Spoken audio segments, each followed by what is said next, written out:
I see my name in shining lights. Yeah, a different city every night. Oh, I swear the world better prepare for when I'm a billionaire. It's time to get down to business on the weekend's #1 business program. Known as the King of Networking, your host, Shalom Klein, has worked with thousands of entrepreneurs and created countless jobs. So, to success. Let's get down to business. And indeed, we're all about small business jobs and entrepreneurship and business. We talk a lot about business here on with Get Down to Business, and I'm your host, Shalom Klein. Remember, you can always download podcasts from Get Down to Business or on my website at Shalom Klein. Thanks so much for joining us. I am so thrilled to be joined by Barbara Dartt, a principal consultant for the Family Business Consulting Group, who together with co-authors have written Own It, How to Develop a Family Enterprise Owner's Mindset at Every Age. Just came out just a few months ago, and I'm thrilled to, again, be joined by one of the co-authors, Barbara Dartt, on Get Down to Business. Barbara, thanks very much for joining us. Glad to be here. Thank you. Absolutely. So family enterprises are among the most common forms of businesses, but are also one of the most complex forms. And I know that because I am a part of a family business. So certainly I've seen those family enterprise sort of transition. And then, of course, family cohesion relationships are at risk. And it definitely creates a lot of challenges, both in the enterprise and on the family side of things. So, Barbara, I always love to get to know the person behind the microphone. How did you become interested in this topic? I have an odd path. I have a veterinary degree and a master's in ag economics. I began my career working for the university at Michigan State and started consulting with a little firm here in Michigan that was really doing what we thought at that time was management consulting, primarily in agriculture. And my colleague, who is a partner of mine at FBCG now, so Mike and I have worked together over 20 years, found a magazine article in the back of a seat pocket on his way home from a client meeting and read something by Craig Aronoff that talked about family business consulting in the family business space, and realized that what we were doing was actually family business consulting. It just happened to be in ag. And so when we realized that focus, we pursued the education you can get to really understand family and business together. And that was the journey. So I've been with that little independent firm. I've been with larger organizations, joined the Family Business Consulting Group in 2014 and became an owner in 2019. You know, the work that I've done is not all in ag anymore, but all with family businesses. I happen to work with a lot of sibling partners and cousin groups who own and manage together. And I tend to work with families who have a lot of overlap between the family members who manage the business and the family members who own the business. And that's one of the moments when this concept of really clarifying the owner role and preparing for that becomes really apparent, because early in businesses, when those who own are the same who manage and are the leaders of the family, the overlap of all those roles, it goes unnoticed, but it also makes it a little easier to kind of hit the goals. When you start to have maybe owners, sometimes in the next gen, or maybe sometimes stereotypically a sister who maybe got stock but didn't go back and work in the business. So she may be an owner but doesn't work there.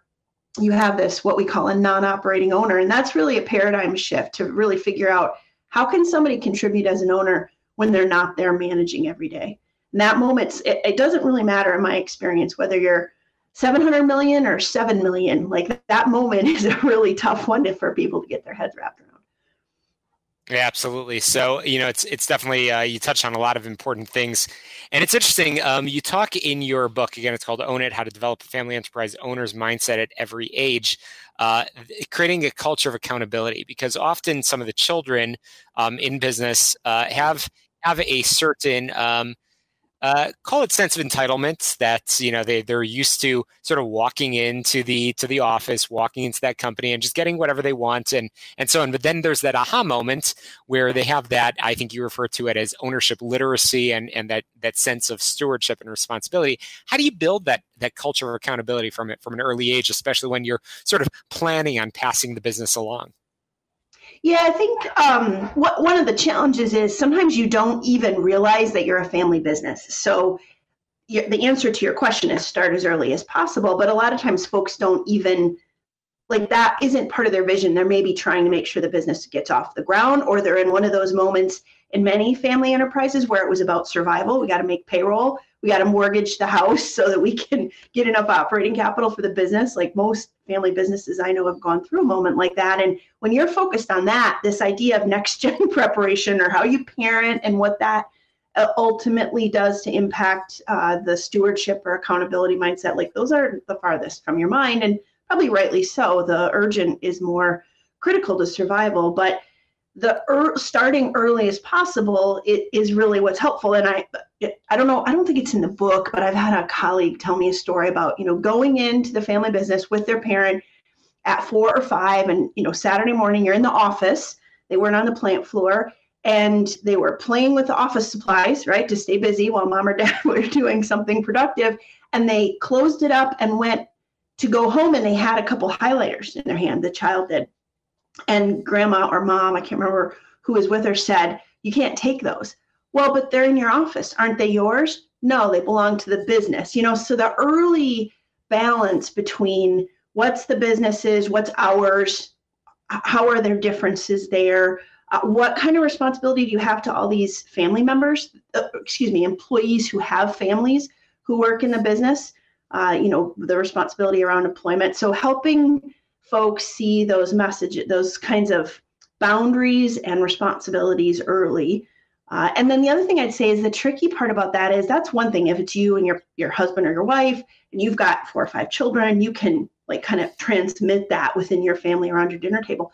When you have a sibling or a couple siblings, you don't know what they're saying at their dinner table. So some of the work here is really having that senior generation spend the time to align around the practices and behaviors they think are important. So we've got some level of consistency across those family units. So when those next gen cousins become partners, they have some similarities or clarity of expectations that were similar across those families.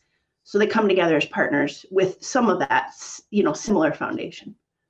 Wow, that's great advice, and this book it's a great read for both business owners, but also it really is teaching as a guidebook, teaching folks a lot about business and a lot about sort of creating that cohesion, and again building that family capital and advancement, which I think there's a lesson for everybody. So on that note, I actually want to transition as we come to a conclusion of our conversation about some hands-on approaches, some homework assignments, if you will, that you think are practical to anybody listening to Get Down to Business and reading the book, Own It, on how at each stage of life we can advance an owner's mindset in general.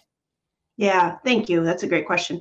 I'd say 2 things that are, maybe more applicable to early on, but I think do apply regardless of the size of the shareholder group or the family. I think the first is what I already mentioned, which is the leading gen as it exists in the business today, making sure that they come together and talk about, are we all here to have this thing continue? Is it our highest intention that the next gens take this over? And if so, how do we help them separate this ownership and management role? And sometimes that's first, often with the businesses I work with, even when they're large, is that work of just getting your head around, okay, I've been a manager in this business, an executive my entire career, and I've owned it.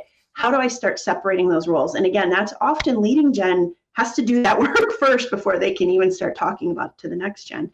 So that's the first thing. Get those owner and manager roles clear to yourself and have the leading generation come together and talk about what is it our intention that the next gen own and manage together so that there's owner alignment around that topic. The second thing I'd say from a real hands-on perspective is figure out how to have family meetings. I think family and meeting, in the same sentence, are a bit of a paradox because family, generally is supposed to be this accepting place where no matter how badly you screw up, if you have the last name or you're part of that group initially, you are still you're going to have a home there. And it's informal and it's more inclusive and more emotionally based than we think about a business. And so we're taking this family unit and we're applying this structure and formality that feels really foreign. I think it feels odd. I've tell a lot of my families when they start doing family meetings, like, listen, when your next gens tell their friends that they're having a family meeting, people are going to be like, that's weird. You're weird. Like that. People don't usually do that. So thinking about how we normalize that, how we bring the generations together and give them a chance to build relationships and awareness of each other, that's the most powerful thing you can do. We can teach a lot as folks get older, but we are going to have trouble building those relationships when people are. Barbara, let's make sure we could get our listeners over to your book and to your website so people can get in touch with you. What's the best way to pick up a copy and learn more from your team? The book's on Amazon, and the website is thefbcg.com. Fantastic. Barbara, Dartt, thanks so much for sharing your expertise here on Get Down to Business. We very much appreciate you and look forward to having you back on real soon. And of course, we'll link through our website as well. We've got to squeeze in a quick break here on the show all about small business, jobs, and entrepreneurship, and we'll be right back.